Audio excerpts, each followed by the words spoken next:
এই দুনিয়ার পুরো জীবনটা এটা হচ্ছে লালসাময় একটা জীবন, লোভ, মরিচিকা, মায়াজাল।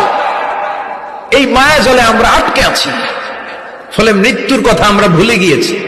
পাগলের মতো ছুটছি, আরো টাকা লাগবে, আরো খ্যাতি লাগবে, আরো যশ লাগবে, আরো দাপট লাগবে। আমার এত টাকা দিয়ে কি হবে?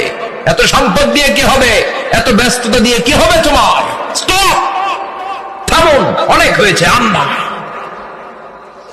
থামুন, take a rest and think about death. Think that you have to go back to your Lord. একটু বসেন না, একটু ভাবেন যে আমাকে চলে যেতে হবে, চলে যেতে হবে। এই কোলাহল, এই ব্যস্ততা, এগুলো থাকবে, থাকবো না আমি। সাইয়েদনা ওমর ফারুক বলেছেন, মুতু ক্বাবলা আন তামুতু, মরার আগে একবার মরো। হাসিবু ক্বাবলা আন তুহাসাবু আলাইকুম, তোমার হিসাব নেওয়ার আগে তুমি একবার নিজের হিসাবটা করো না। কাগজ বের করে একটু লিখো না কি কি ভালো কাজ করছিলা, যেগুলো দিয়ে নাজাতের ওয়াসিলা হতে পারে। 1 2 3, আর কি কি আকাম কুকাম করছো দেখো না।